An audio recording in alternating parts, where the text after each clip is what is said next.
Hey, what's up guys, TechTine here, and this is a look at the past, and this is the iPhone 13 Pro Max.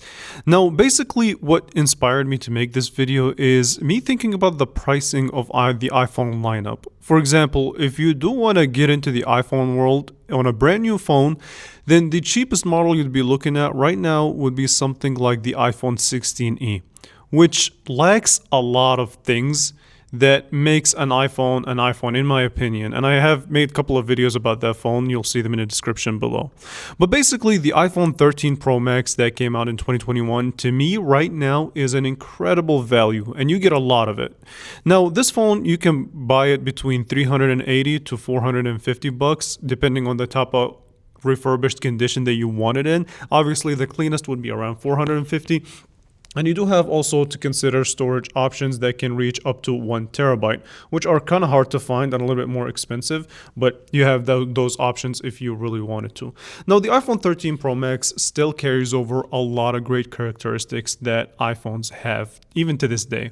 For example, from a design perspective, it still carries this sort of really cool modern design.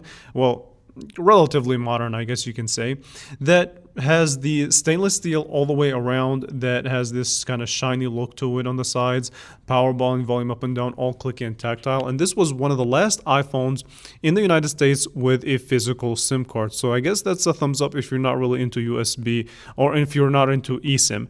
Now, the downside is that you will be stuck with the Lightning connector and not really USB-C.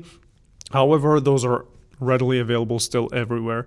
And in addition to that, everything about the design to this day is very, very solid. And the colors on here are really good. So this Sierra Blue is one of my favorite colors that Apple has came up with. It's better than that bright orange that they have on the 17 Pro Max. Now, what benefits that you get with this phone is that this is one of the first phones that Apple has introduced with the 120 Hz ProMotion display.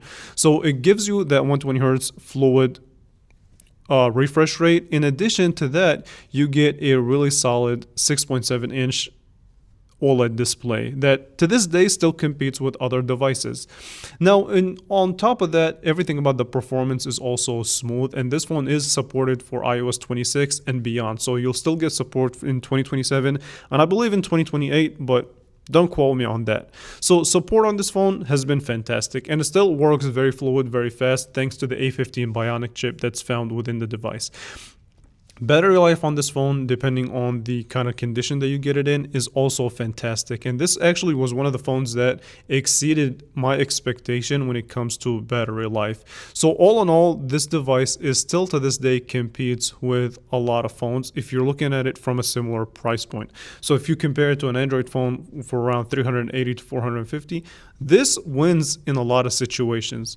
In addition to that, you also get a smaller notch. So it's the same notch that is found on the iPhone 16e. So you don't get dynamic island that they saved for the iPhone 14 Pro Max, but the 13 Pro Max gets a smaller notch, which, to be honest with you, you might like it, you might hate it, but that's completely up to you at that point.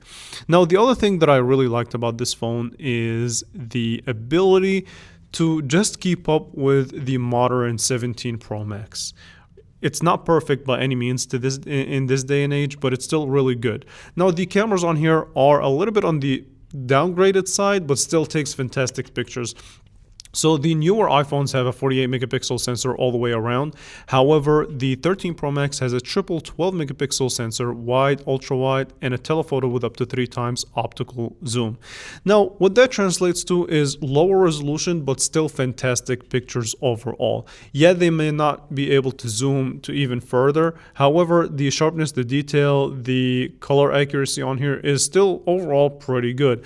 And this phone takes 4K at 60 frames per second. And you can even get ProRes video out of it, but for that you do need higher storage options. So if you have the 128 gigabyte, you will not have that option enabled. And this phone also has support for cinematic video. So all in all, if you're looking at it from a budget perspective, this is definitely a fantastic phone to look into if you're in the market for a startup iPhone. Don't go out and buy the 16e. Instead, look at the refurbished market. And so with that being said, do you think that the iPhone 13 Pro Max in 2026 makes sense if you're in the market for an iPhone? Let me know in the comments below. I do want to thank you all so much for watching, and I will definitely catch you guys in the next one. Thank you so much for watching.